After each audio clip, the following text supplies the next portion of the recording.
नमस्कार विद्यार्थी आणि पालक मित्रांनो, मी किशोर कारसेकर. स्टुडंट्स हेल्पलाईन सेंटर मध्ये आपल्या सर्वांचं स्वागत आहे. तर आजच्या या व्हिडिओमध्ये आपण एक खूप इम्पॉर्टंट माहिती घेणार आहोत, की जे बऱ्याच विद्यार्थी पालकांना प्रतीक्षा होती, की या वर्षीचा जो पेपर टफ गेलाय, त्या टफ पेपर अकॉर्डिंग एक्झॅक्टली या वर्षीचा नीटला एमबीबीएस ला पात्र किंवा एमबीबीएस ला नंबर लागण्यासाठी काय एक्सपेक्टेड मार्क असू शकतात किंवा त्याचा काय रँक या ठिकाणी येऊ शकतो. कारण बहुधा बऱ्याच ठिकाणी आपण ऐकलं असेल, मोठमोठ्या इन्स्टिट्यूटचे अंदाज या ठिकाणी ऐकले असतील, पण आपण प्रत्येक विद्यार्थ्याला जे पर्सनल काउन्सिलिंगला असतील अथवा आपल्याला युट्यूब वरती फॉलो करणार असेल, प्रत्येक विद्यार्थ्याला मी एकच इन्फॉर्मेशन सांगितली होती, की सध्याचा जोही कट ऑफ आहे, या कट ऑफला आपण काही प्रिडिक्ट करायची आवश्यकता नाहीये. ज्याही वेळेस आपला रिझल्ट येईल, रिझल्ट आल्यानंतर आपल्याला एक्झॅक्टली रँक येणार आहे. या रँक वरून जर आपण अॅक्युरेसी करत असाल महाराष्ट्रातील कॉलेजेसची, हे आपली एक्झॅक्टली अॅक्युरेसी राहू शकतो. तर त्याच अनुसार आजच्या या व्हिडिओमध्ये मी तुम्हाला क्लिअर करणार आहे, महाराष्ट्रामध्ये एमबीबीएस गव्हर्नमेंट कॉलेज मिळवण्यासाठी एकंदरीत काय रँक असायला पाहिजे, सेमी गव्हर्नमेंट कॉलेज मिळवण्यासाठी एकंदरीत काय रँक असायला पाहिजे, अशी इन डिटेल इन्फॉर्मेशन या व्हिडिओमध्ये तुम्हाला देणार आहे. तर तुम्हाला जशी स्क्रीनवरती इन्फॉर्मेशन दिसत आहे, यामध्ये आपण ऑल कॅटेगरी या ठिकाणी घेतला आहे आणि ऑल कॅटेगरीचा आपण या ठिकाणी रँक घेतला आहे. सोबतच लास्ट इयर आणि या इयर मध्ये काय डिफरंट येत आहे मार्काचा, हा सुद्धा आपण एक प्रोबॅबल अंदाज या ठिकाणी घेतला आहे. तर विद्यार्थी पालकांना फर्स्ट क्लिअर करायचं आहे, आपण जे सध्या कट ऑफ सांगत आहे, बऱ्याच विद्यार्थी पालकांचे फोन आले, ज्यावेळेस पर्सनल काउन्सिलिंगला आले, अशा वेळेस विद्यार्थी जे की आपला कॅटेगरी रँक आहे, सीआरएल रँक बद्दल आपण विसरत आहोत आणि डायरेक्टली आपण कॅटेगरी रँकचा या ठिकाणी विचार करत आहे. तर सर्वांना मी क्लिअर करेन, जेही आपली एमसीसी आहे अथवा आपला सीईटी सेल आहे, या दोन्हीची जरी आपण ज्या कट ऑफ लिस्ट काढून बघतो, यामध्ये जेही आपल्याला कट ऑफ दिले आहे, हे आपले ऑल इंडिया रँक अनुसार कट ऑफ दिले आहे.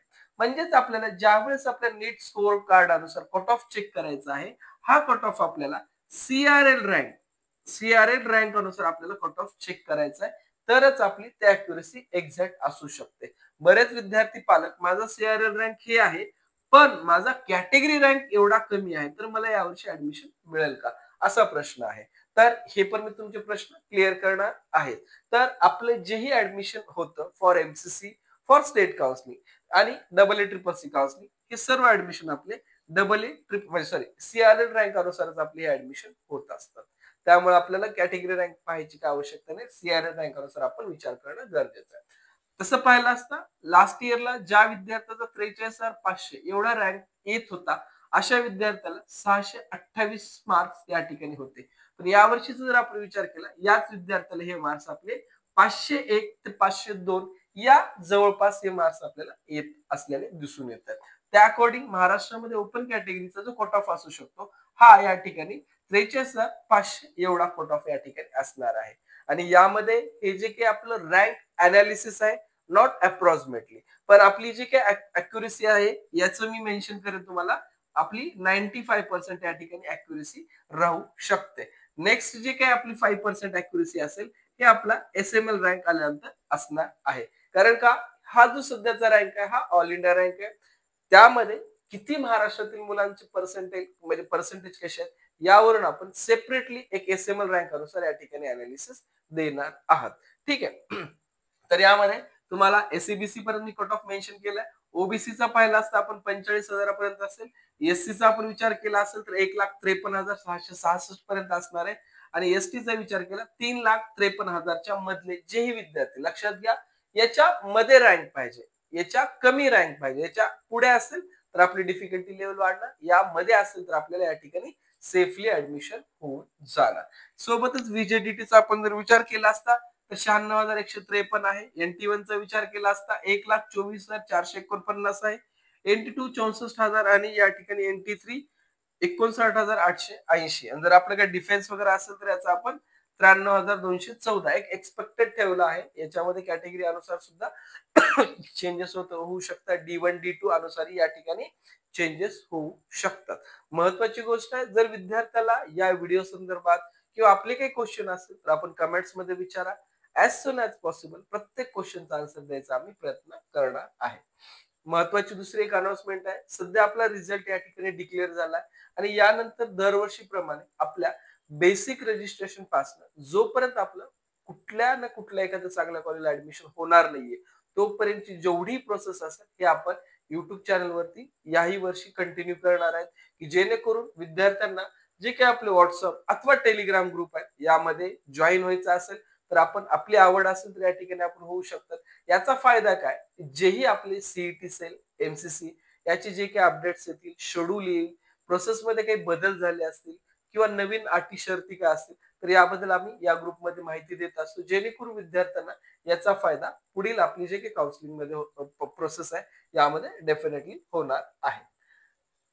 अजून एक महत्वाची गोष्ट आहे, ज्याही वेळेस आपला 4 मेला जो आपला नीट एक्झामिनेशन पेपर झाला होता त्यावेळेस एक आपण अंदाज दिला होता आणि अंदाजामध्ये सर्वांना सांगितलं होतं जेही आपण कट ऑफ देत आहे याच्यामध्ये -5 अथवा -7 म्हणजे प्लस और मायनस या ठिकाणी 5 आणि 7 आपण या ठिकाणी कन्सिडर करायला सांगितलं होतं. आणि बरेच असे विद्यार्थी होते की ज्यावेळेस हा कट ऑफ पाहिला, या कट ऑफ पाहिल्यानंतर बऱ्याच विद्यार्थ्यांचा तर्क असा आला की यावर्षी 480 470 मार्काला महाराष्ट्रामध्ये जीएमसी कॉलेज मिळेल असं विद्यार्थ्याचं म्हणणं आलं. कमेंट्स अजूनही आहेत. बऱ्याच विद्यार्थ्यांचे बरेच काही या ठिकाणी क्रॉस क्वेश्चन आले. पण आज विद्यार्थ्यांना या ठिकाणी प्रूफ आहे की जी त्या दिवशी मी अॅक्युरसी दिली होती त्या दिवशी सुद्धा आपल्याला मी मेन्शन केलं होतं हे अॅक्युरसी 95 आहे. ठीक आहे. तरी पण विद्यार्थ्याची बरीच आर्ग्युमेंट यावरती चालली. तर आज आपल्यासमोर हा कट ऑफ आणि हा व्हिडिओ सुद्धा आहे. आपण जाऊन चेक करू शकतात की जे आपण 4 मेचे अनालिसिस दिलं होतं ते अनालिसिस आजचा जो काही रँक येतोय हा किती सिमिलर आपल्याला दिसून येईल याबद्दल आपण माहिती घेऊ शकतात. हेच एक महत्व असतं की आपण एक्झॅक्टली कुठल्या काउन्सिलरच्या माध्यमातून प्रोसेस करत आहेत, त्यांच्याकडे किती एक्झॅक्ट नॉलेज आहे या प्रोसेस बद्दल किंवा रूल्स रेग्युलेशनची काय माहिती आहे, सोबतच आपण ज्याही ठिकाणाहून प्रोसेस करत आहात ते कशा पद्धतीने या प्रोसेसला हँडल करतात या सगळ्या गोष्टीला आपलं पूर्ण कॉलेज चांगलं मिळवण्यासाठी मदत होत असते. बऱ्याच वेळेस विद्यार्थ्यांचे आर्ग्युमेंट असतात, लक्षात घ्या ज्या ठिकाणी आपण प्रिडिक्टेबल अनालिसिस म्हणू शकतात ते अनालिसिस आपण कन्सिडर करणं गरजेचं आहे आणि त्यानुसार पुढचे डिसिजन घेणं गरजेचं आहे. त्यानुसारच एक महत्वाची अजून एक अनाउन्समेंट आहे. ज्याही विद्यार्थ्याला आपल्या इकडे पेड काउन्सिलिंग जॉईन करायचे स्क्रीनवरती जे आपल्याला नंबर दिसत आहेत या नंबरवरती आपण कॉल करून आपली पेड काउन्सिलिंग जॉईन करू शकतो. एकंदरीत या काउन्सिलिंग मध्ये आपल्या बेसिक रजिस्ट्रेशन पासून जोपर्यंत आपली MCC, double A triple C अथवा स्टेट काउन्सिलिंग आहे या सर्व प्रोसेस बद्दल आम्ही या ठिकाणी इन्फॉर्मेशन अपडेट आणि आपली प्रोसेस आम्ही या ठिकाणी करून देणार आहे. तर जेही विद्यार्थी इंटरेस्टेड आहेत विद्यार्थी कॉन्टॅक्ट करून या ठिकाणी आधी माहिती घेऊ शकतात आणि देन पुढील प्रोसेससाठी या ठिकाणी पार्टिसिपेट करू शकतात. नेक्स्ट आहे आपलं सेमी गव्हर्नमेंट. आता बरेच विद्यार्थी आता युट्यूब वरती पाहणार आहे, काही पर्सनल काउन्सिलिंगला जॉईन आहेत ऑलरेडी. हे विद्यार्थी पाहत असतील. माझा प्रत्येक विद्यार्थ्याला एक शब्द होता की आपला सध्या जो नीटचा स्कोर आहे या नीट स्कोर वरती आपण काही प्रिडिक्शन करणं चुकीचं आहे. त्यामागे एक रिझन होतं, कारण हा जो आज या वर्षीचा कट ऑफ होता हा अनप्रिडिक्टेबल होता. त्यामुळे कुठल्याही विद्यार्थ्याला सरळ नाही बोलणं, कुठल्याही विद्यार्थ्यांना डायरेक्टली येस बोलणं हे खूप चुकीचं होतं. त्यामुळे प्रत्येक विद्यार्थ्याला मी एक अनालिसिस सांगत होतो, जर आपला रँक ऑल इंडिया रँक 80,000च्या मध्ये असेल तर लक्षात घ्या आपल्याला महाराष्ट्रामध्ये एमबीबीएस सेमी गव्हर्नमेंट या ठिकाणी मिळू शकतं. विद्यार्थी आता जे पाहत असेल त्यांना डेफिनेटली हा शब्द ऐकत असता आठवत असेल की खरंच जे काय अनालिसिस होतं त्या अनालिसिस अनुसारच हे पुढची प्रोसेस चालू आहे. नेक्स्ट जे विद्यार्थी एसीबीसी प्रवर्गात आहेत अशा विद्यार्थ्यांना या ठिकाणी 81,126 रँकच्या आतमध्ये असतील तर आपला नंबर लागू शकतो.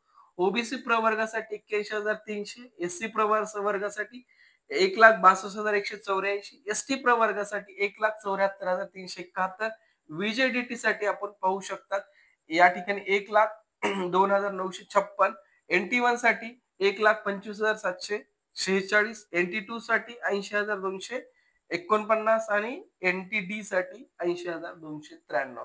हे आपलं या वर्षीची रँक अनालिसिस असणार आहे. याची सुद्धा accuracy me again and again repeat करत आहे. 95% आपण ठेवली आहे.